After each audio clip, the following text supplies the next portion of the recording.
Hi guys, I'm back again with some more stories for you today. Let's go to the first one, about OP, who thinks his half-brother doesn't deserve their father's inheritance because his father was never close with him. Well, that's an interesting way of thinking. Listen to the end of the story to hear my insights. Enjoy the stories, guys, and don't forget to like and subscribe. And of course, don't forget to leave a comment. I, 28 male, am in a difficult circumstance, and I'm unsure if I'm acting inappropriately. My father recently passed away suddenly, leaving behind a house, a few cars, and some possessions. The problem is that even though he is biologically connected to my half-brother, 30 male, from a previous relationship, my dad never asserted or paid child support for him. They were practically strangers. Things are getting complex because my half-brother is now claiming his fair portion of the property and assets. My sister, 25 female, is disabled, and she and I were raised by both mom and dad. Our father never made any attempt to get to know our half-brother due to his work in his earlier years and the fact that his mom demanded full custody. We all knew he existed, but beyond that, knew nothing. Our father never spoke of him, and it appeared that they had no communication at all. We learned that our father didn't have a will when he passed away. That meant that his kids, including my half-brother, would receive a portion of his assets according to the law. The fact is that my sister and I have lived in our father's house since day one. It now serves as our home. Additionally, the home is built around the needs of my sister. My father invested in the home so my sister would be able to live a comfortable life in this house, which is nearly impossible elsewhere. Now, my half-brother appears out of nowhere and demands his part of the estate and house. Although I am aware of his biological connection to our father, I find it difficult to believe that he has a right to the house that my sister and I have called home for our whole lives.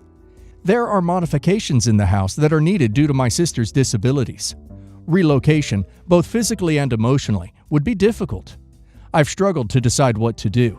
I can relate to my half-brother, who is practically a stranger to me. On the other hand, while my sister and I were there, taking care of our father while he was alive, he never had the opportunity to meet our father. If my half-brother has his way, we would lose our connection to that place and our close relationship with our father. Without a will, according to attorneys I've spoken with, my half-brother has a strong case. I don't know if I can just let go of the house because it is so important to my sister's well-being and carries so many memories. It feels unfair. I have tried to talk to my half-brother, but he seems determined to battle for his part. He and his half-brother, raised together, said he is entitled to more than 1/3 because of the lack of child support, and the fact he didn't have a dad led to a tougher life, which is deplorable. My sister needs special devices just to complete basic everyday functions. Reddit: am I an a-hole for not wanting to split the house and estate with my half-brother? Should I put my sister's needs and our emotional ties to the house ahead of everything else? Or should I try to find a way to involve my half-brother in this challenging situation?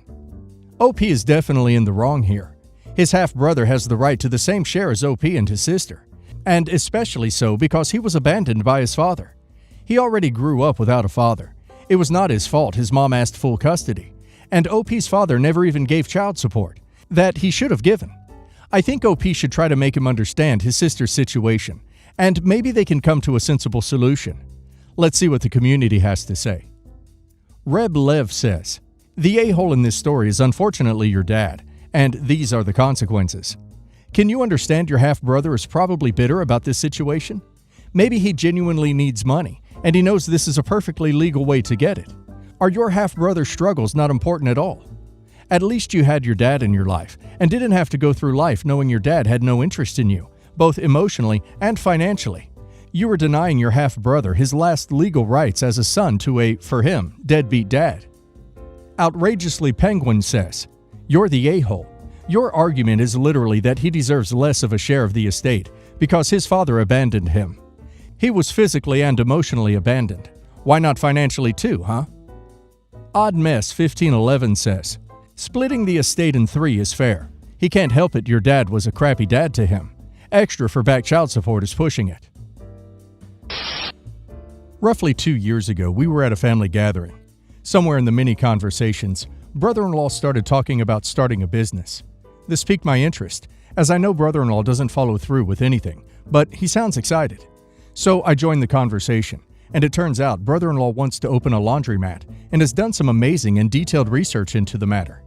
He knows how much it'll cost to start the business, how long it'll take to turn a profit, how much revenue he can expect, and cities and states' regulations, and the tax obligations.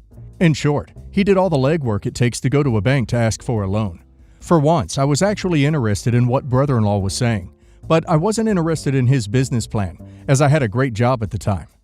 Months afterwards, the company I worked for started to receive less work orders, and my great job was on shaky grounds. I updated my resume and started looking for another job. Then I remembered brother-in-law's laundromat plan and started looking into it. To make a long story short, I sold much of my stuff, pulled all of my money together, and maxed out my credit card to open a laundromat in my city. I'm making almost as much now as I did at my great job, and my earnings are projected to keep on rising. In fact, I'm in the process of opening a second location, and if it performs well, I'll open a third. Currently, I flew home for the 4th of July week, and that's where things hit the fan. My sister and brother-in-law started making passive-aggressive comments about my business, and when they found out about the second location, their comments turned fully aggressive. They accused me of stealing brother-in-law's business plan and profiting off his legwork. I argued we live 7 hours from each other, and there's nothing stopping them from opening the same business. They argued I would have never done it until brother-in-law gave me all of the financial details, which in truth is correct. Never in a million years would I have thought I would open a laundromat. However, I didn't actually use his numbers, as I did not need a loan from the bank.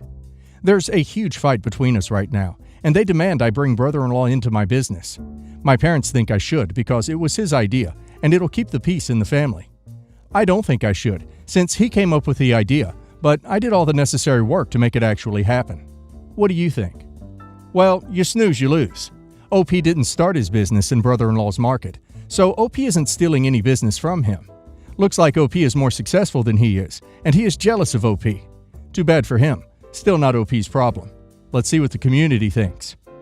Okie Dokie says, not the a-hole for opening a business, but a-hole for calling it a laundromat instead of a laundromat. Solid Cordone says, not the a-hole. He did research. He spoke openly about what a good idea it was. You did starting a business with your own money, one which would in no way compete with brother-in-law doing same wherever he wanted. If he considered his brilliant idea and public domain research so valuable, maybe he should have made everyone sign an NDA and do not compete contract. Then you could have watched him be laughed out of court trying to enforce it. Isn't there a TikTok guy who effectively has a whole channel detailing their laundromat business? Quarty says, not the a-hole. At first, I thought you opened one up in the same area, but since you all don't live near one another, this just seems like a good business opportunity to jump on, and it's worked for you. It's not like he came up with a laundromat concept. He just had an idea to open one. And it sounds like he still hasn't gone through with it, and you're looking to open a third. Sounds like jealousy. Jack and I are getting divorced after 2 years of marriage. Jack has 2 children, but this concerns his daughter, Ella, 15 female. The day Jack told me he wanted a divorce, we told the children after school. Ella was upset when she found out we are divorcing and went to her room. She came down after tea when it was just me and her in the house. Jack and his son had gone out. She asked me why Dad and I were getting divorced and wanted to know if it was because of her. Ella has struggled with an ED, and while it had caused some strain because we didn't agree on how to help Ella, it was not the reason. I told Ella that she and her brother are not the reason for the divorce, but that her best friends, Imogen, 15 female, Mom, Sophie, 34 female, is. Sophie and Jack had an affair when she was 19. When the affair was exposed, Sophie's life basically imploded, while Jack's pretty much remained the same. Just to state, Imogen is not Jack's daughter. They are now friends, but after the affair, they would just be polite in the street and became friendlier over the years as the girls became close friends at school. I told Ella that Jack's continued friendship with Sophie and the running to her for advice is why we are getting divorced. Ella asked if Jack was having an affair with Sophie. I told her that Jack was denying having an affair with Sophie again, but I suspected it. She asked what I meant by again, so I told her that Sophie and Jack had an affair when Jack was married to her mom. Ella has not been speaking to Jack since our conversation. She has also lashed out at Imogen, telling her that her mom is a W and is the reason her family is falling apart. They got into a physical fight at school, which resulted in both Jack and Sophie getting called in to talk about it. In the meeting, Ella told them everything I had told her the night before and blamed Sophie for ruining her family again. Jack told her that Sophie isn't the reason. Jack told Ella the reason for the divorce is because he no longer trusted me, because of a mistake I had made which had sent us to therapy.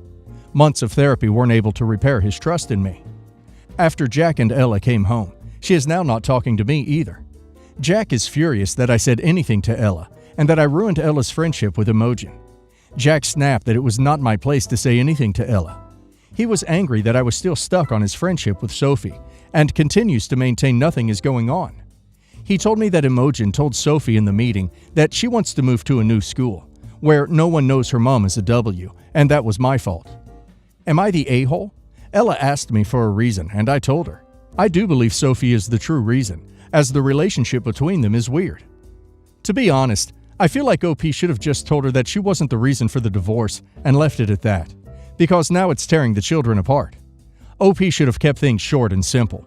OP put a lot of adult crap on a 15-year-old's shoulders and used her to hurt her husband and the friend, and ended up hurting 2 innocent kids. Well, hope OP is proud of herself. Let's see what the community says. Tan Sandoval says, "You're the a-hole. What did Ella, a 15-year-old girl, do to you that you would blow up her relationship with her father and her best friend during a difficult time in her life? The girl is going through enough with her ED.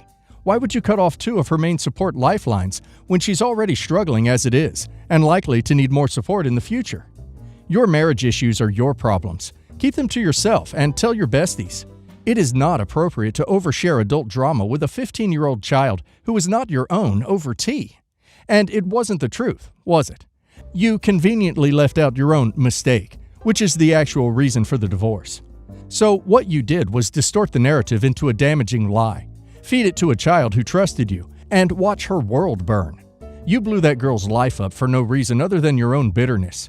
She got into a fight at school, and now her former best friend wants to leave the school completely. Those poor girls, both of them, to have their lives torn apart by you because you can't admit that you're the one who ended your own marriage. You're a real piece of work to go after kids like that." Sharamom4 says, "You're the a-hole. I assume the mistake you made was an affair of your own. Jack had an affair many years ago and long before he married you. You refused to be self-aware or own up to anything and used your version of events to attempt to get Ella, a young teenager with health issues, on your side. And you ruined her relationship with her best friend. This sounds like revenge on your part, not caring for or loving a child. Jack needs to just cut all contact you have with his children as soon as possible." My boyfriend and I have been dating for 3 years. I've been using the used car my parents gave me when I was 17. It is about 16 years old, and I wanted to buy a new car. My boyfriend on my birthday surprised me by taking me car shopping. We bought a used 2018 Camry for me. It is a lot of money to spend on a birthday gift, but he reassured me it was something he wanted to do for a long time. Last week, I visited my mom for her birthday. She and Dad were hosting a small dinner for just our family. It started off well, and everybody was having a good time. My mom brought up my new car and said it was nice. I agreed, and talked about how considerate and thoughtful my boyfriend is, but my mom was frowning. My sister joked that people would think I was a gold digger. I wanted to laugh it off, but then my mom started to rant. She said it was very unseemly to accept such a large gift and publicize it. She said people were probably talking about me and laughing about how her daughter ended up becoming a gold digger who married someone just for money. I was too shocked to say anything at first, but I realized the things she was saying about me were really ducked up. My sister was clearly enjoying it, and Dad didn't seem to mind. I told Mom that I didn't have to deal with her BS, and I didn't care what others thought of my relationship. I left, even though my mom told me not to leave, and my sister tried to stop me. My sister texted me later that Mom was just ranting, and I shouldn't take it seriously, and it ruined the mood when I left. She said I always make everything about myself. I feel like I should have communicated instead of running away. I know my mom is being awful, but she is a very sensitive person, and someone probably said something to her, and she is just lashing out. Honestly, this reads to me like Mommy Dearest was jealous OP is doing so much better in life than she was at OP's age. I don't know why, but some people who had to suffer growing up, having kids, want their children to feel their pain. Nut Michelle says, "Not the a-hole. Your mother, being a sensitive person, doesn't give her license to make ridiculous and hateful comments without consequence. Perhaps you should have announced at the table, 'Oh, I didn't get it for free.' You can't imagine the amount of favors I had to perform to get that car. Really double down." Reality Specialist says, "Not the a-hole. You're a gold digger who's used someone for 3 years to score a used car? Your mom and sister are awful. You were right, and you don't have to put up with that kind of insane BS. Homely Hobbit says, not the a-hole. You're right, that was an awful thing for your mom to say. And also, you don't have to sit there and tolerate it. It seems that your dad and sister are used to her bad behavior and brush it off with the old, that's just how she is. But you don't have to go along for that ride. For my father-in-law's, 58 male, birthday this year, my mother-in-law, 57 female, planned a week-long trip with their 4 children and their respective partners. They rented out a nice house near the beach, and the cost for the Airbnb was split equally between the attending couples. My husband, 31 male, and I, 29 male, drove down there this week, and we arrived in our pre-assigned room. We were surprised to find 2 single beds. At first, we shrugged it off and figured we could simply push them against each other, but we quickly found out that the headboards of the beds were drilled to the wall. The headboards were attached to both the wall and the bed frame. I assume it's to prevent renters from moving the beds and possibly damaging the flooring, etc. I asked my mother-in-law why she had chosen a house that didn't have enough double beds to hold all of the couples that were invited, and she told me to stop making a fuss because it wasn't that big of a deal. I then asked why she hadn't mentioned it beforehand, and she rolled her eyes at me, saying that I was overdramatic, a walking stereotype, and that me not clinging to her son for a little while might be for the best. Considering she has made some borderline comments in the past, she claims they're jokes. I was quite uncomfortable, and based on her remarks, I felt like she had given the room with the single beds to the only gay couple on purpose. I said that if it wasn't that big of a deal, surely she and her husband would be happy to switch rooms with us, but once again told me that I should quit making a fuss and walked away from the conversation. Afterwards, my husband tried talking to his mother, but wasn't any more successful than I had been, and at this point, I was reaching my breaking point. So I asked my husband if he'd like to spend our vacation at a hotel, as we had both taken the week off work anyway. He agreed, and we booked us a room at a hotel a few towns away. My mother-in-law has accused us of ruining her husband's birthday and dividing the family, because 2 of my husband's siblings support our decision. My in-laws and the last sibling have been texting me, calling me an a-hole for turning my husband against his family and egotistically manipulating the vacation. Tiny Cost 2291 says, not the a-hole. If it was not a big thing, mother-in-law could have taken the room herself. She did this on purpose. You handled that a-hole well. 7 Carrot says, not the a-hole. She told me that me not clinging to her son for a little while might be for the best. This woman is hostile towards you. A kind, sensitive person would make sure they didn't give the gay couple the room with 2 single beds, precisely because they wouldn't want it to seem intentional. You felt disrespected because she disrespected you.